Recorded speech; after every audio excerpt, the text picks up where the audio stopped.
चलिए अहम तस्वीरें मुख्यमंत्री भजनलाल शर्मा से जुड़ी हुई। दरअसल निमेड़ा पहुंचे हैं, श्री श्याम गौशाला में श्रीमद् भागवत कथा में शिरकत कर रहे हैं।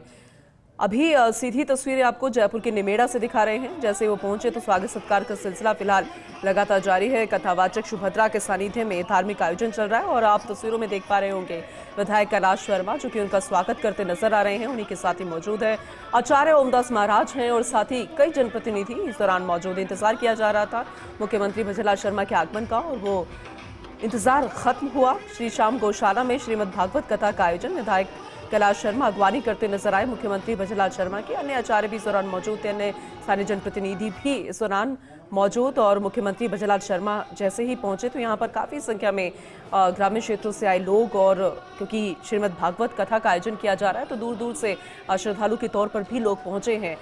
मुख्यमंत्री भजनलाल शर्मा की उपस्थिति जानते ही खासी संख्या में लोगों की भीड़ एक साथ उनके स्वागत सत्कार के लिए उमड़ पड़ी। वो तस्वीरों में आप देख पा रहे होंगे।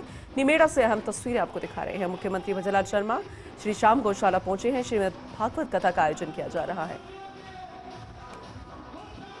चलिए और ज्यादा जानकारी लेंगे। सहयोगी सत्यनारायण हमारे साथ जुड़ चुके हैं, उनका रुख करते हैं। सत्यनारायण, इंतजार खत्म हुआ, मुख्यमंत्री भजनलाल शर्मा आ गए हैं, आगे की रूपरेखा बताइएगा कार्यक्रम की।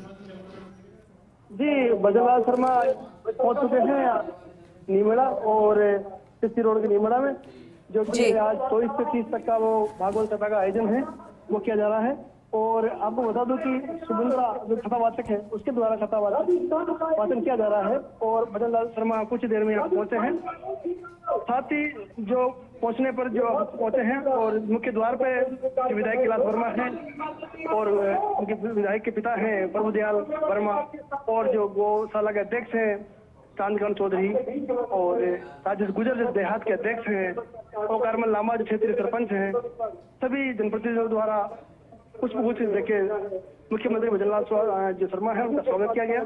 और अब वो जो कथावाचक स्थल है वहाँ पहुंचे हैं और जो कथावाचक व्यासपीठ के नमन करते हुए वहाँ पर उनको स्वागत किया जा रहा है। विधायक कैलाश वर्मा उनके द्वारा दुपट्टा उड़ाकर और साथ ही बहुत संख्या में यहाँ पर है भीड़ है जमा महिला पुरुष है जो कथा का आयोजन का आनंद ले रहे हैं। देखिए, इससे पहले जो राज्यपाल है हरीश सिंह बागड़े वो भी यहाँ पहुंच चुके हैं जी, बाल मुकुंदाचार्य भी यहाँ पहुंचे हैं और जो राज्यसभा सांसद है सतीश पूनिया उन्होंने भी कथा का आनंद लिया है और संघ प्रचारक है निम्बाराम उन्होंने भी कथा का आनंद लिया है। देखिए, सबसे बड़ी बात यह है कि मन की बात सुनने के बाद आज मुख्यमंत्री का जो बिजली शेड्यूल था जोधपुर जाने का, साथ ही और अन्य जगह जाने का, सीएम एक एयरपोर्ट के लिए रवाना होते हैं सीएम हाउस से और उसके पश्चात अचानक कथा में आना एक बहुत ही शालीनता का ये संदेश है और काफी समय से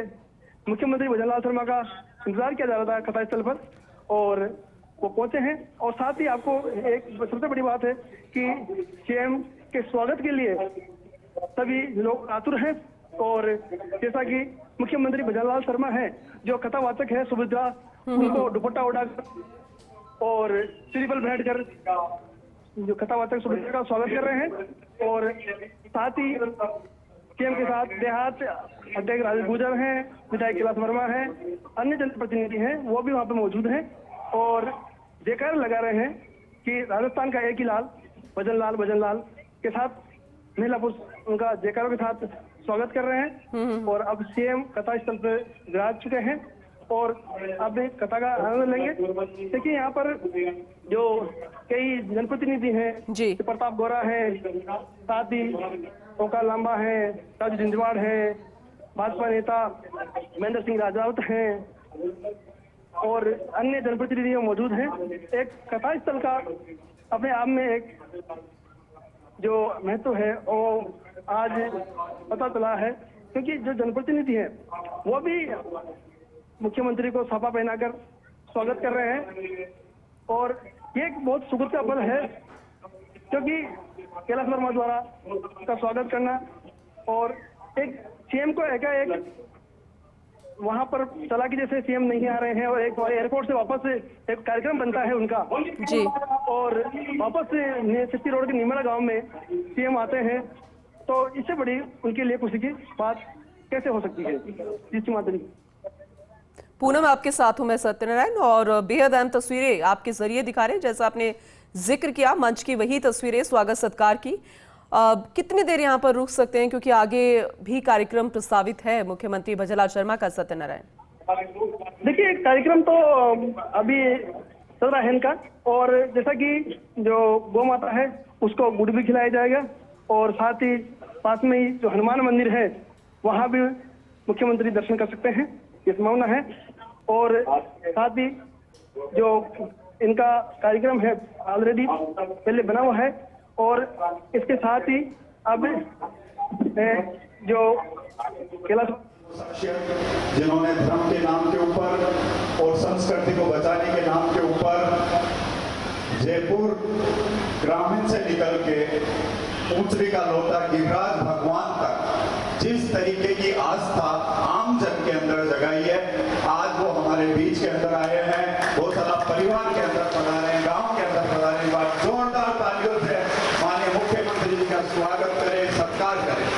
माननीय मुख्यमंत्री जी, आपका समय मिला, हम समय को पाके इतना गदगद थे। हमारी मातृशक्ति, हमारे सभी नागरिक बंधु, इस निमेड़ा गांव के, जयपुर भवानीपुरा गांव के लोग, और थोड़ा सी एक मैसेज आया कि मुख्यमंत्री जी सीधे बाड़मेर जा रहे हैं, तो थोड़ा सी मायूसता इनके चेहरे के ऊपर आई थी।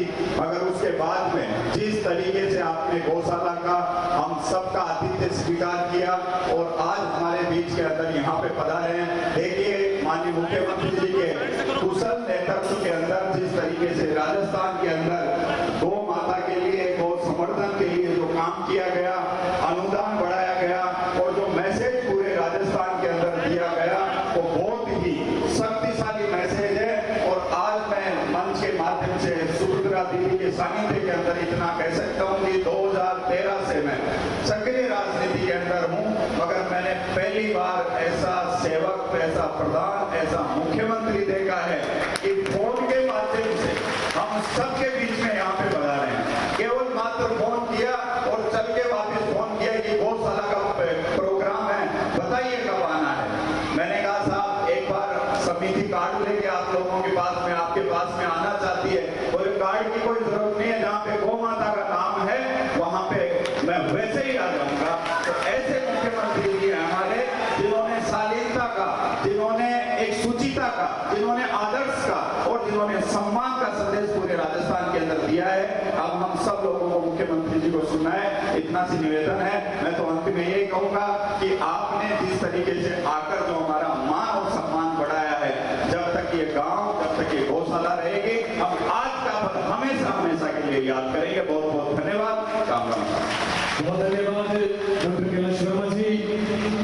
गिरिराज धर्म की पूछ के लौटे। विधायक कैलाश वर्मा को आप सुन रहे थे। मुख्यमंत्री भजनलाल शर्मा के किए गए कार्यों को बताते हुए, बखान करते हुए, तारीफों के पुल बांधते नजर आए, और ये भी बताया, क्योंकि ये तो अब जग जाहिर है, मुख्यमंत्री भजनलाल शर्मा कितने बड़े बिलीवर हैं, हमेशा रहती है। और अब मुख्यमंत्री भजनलाल शर्मा अपना संबोधन दे रहे हैं। चलिए सीधा रुख वहीं का करते हैं। बोलिए भारत माता की, भारत माता की, भारत माता की।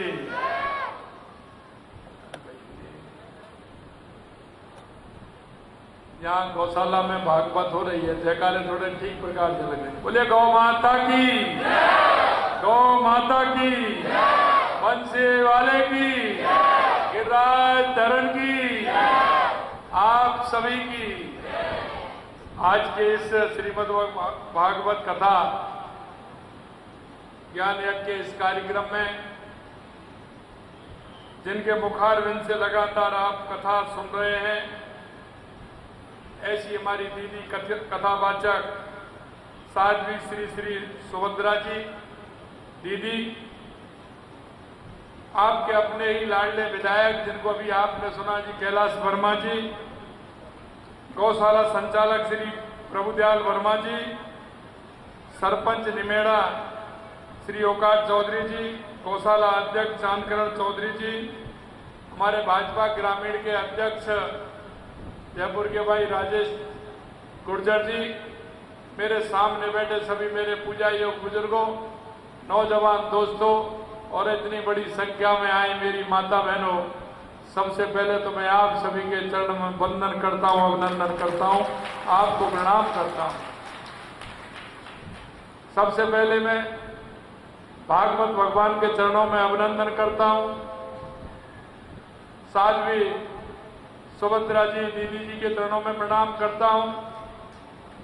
मित्रों, ये भागवत कथा ऐसे ही नहीं है।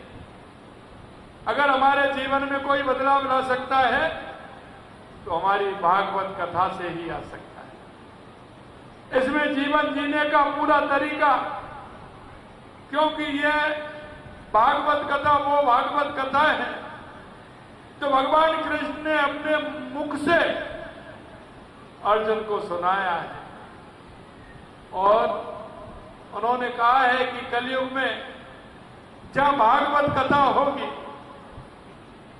उस स्थान का बहुत बड़ा सौभाग्य होगा। और जो प्रतिदिन सुनने के लिए आते हैं वो तो सौभाग्यशाली हैं, लेकिन किसी भी भागवत कथा में कोई 10 मिनट के लिए 5 मिनट के लिए अगर आ जाता है तो वो भी बहुत भाग्यशाली व्यक्ति होता है।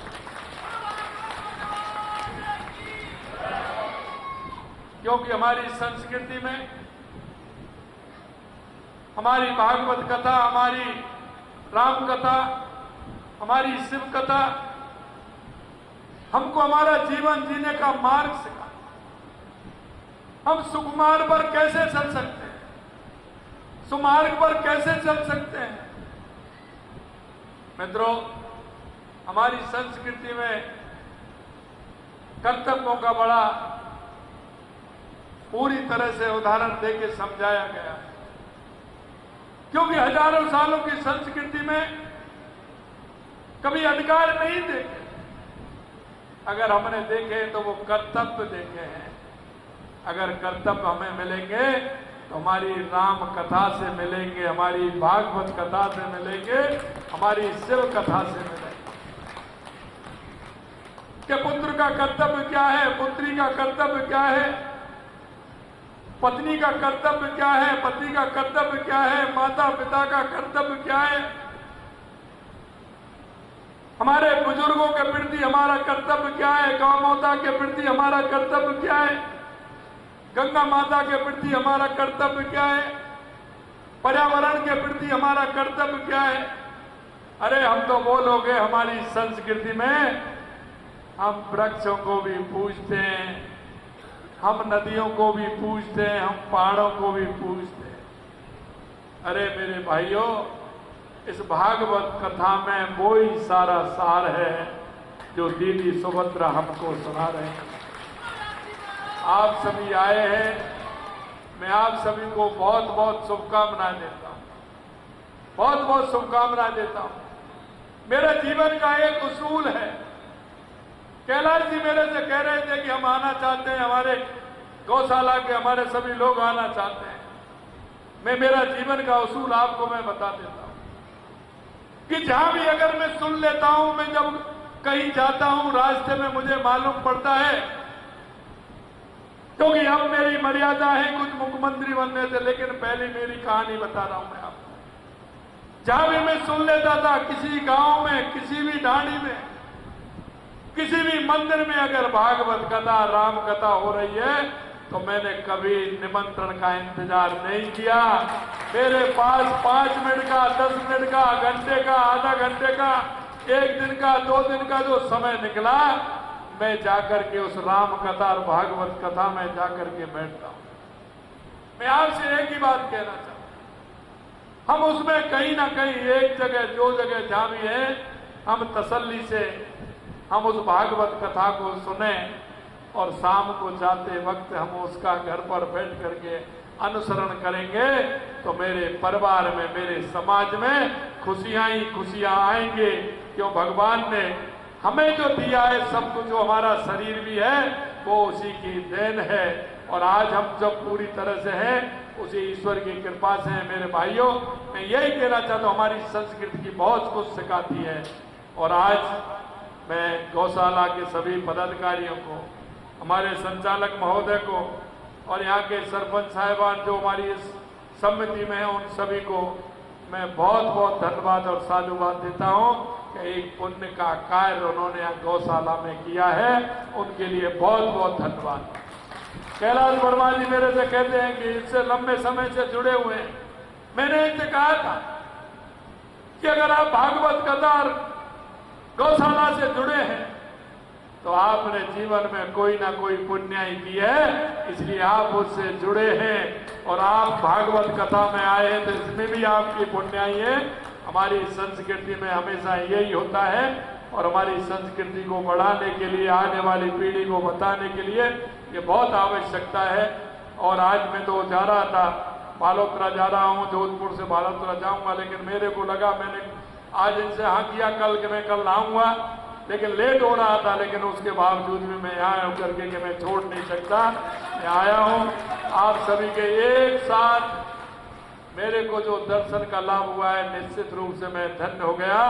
आपके चरणों में पुनः प्रणाम, बहुत बहुत धन्यवाद। जय हिंद, जय भारत, जय राजस्थान, जय भागवत। बोलिए वंशी वारे की, वंशी वारे की, गिरिराज धरण की, बोले जय जय श्री राम। गौ माता की, सभी भक्तों की राम राम साहब। धन्यवाद सम्मानीय मुख्यमंत्री भजनलाल शर्मा को आप सुन रहे थे। मुख्यमंत्री भजनलाल शर्मा निमेड़ा पहुंचे थे और श्रीमद् भागवत कथा का आयोजन किया जा रहा है गौशाला में, वहां पर संबोधन देते हुए नजर आए। महत्वपूर्ण बातों का जिक्र तो उन्होंने किया ही, अभी कुछ बोल रहे हैं, चलिए सुनवाते हैं आपको। बहुत बहुत शुभकामनाएं एडवांस में दे रहा हूं। धन्यवाद। इससे पहले हमने आपको कैलाश शर्मा को सुनाया था किस तरह से मुख्यमंत्री भजनलाल शर्मा की वो तारीफ कर रहे थे, लेकिन इस बीच मुख्यमंत्री भजनलाल शर्मा भी कैलाश शर्मा की तारीफ करते नजर आए। सफल आयोजन पर उन्हें शुभकामनाएं देते नजर आए।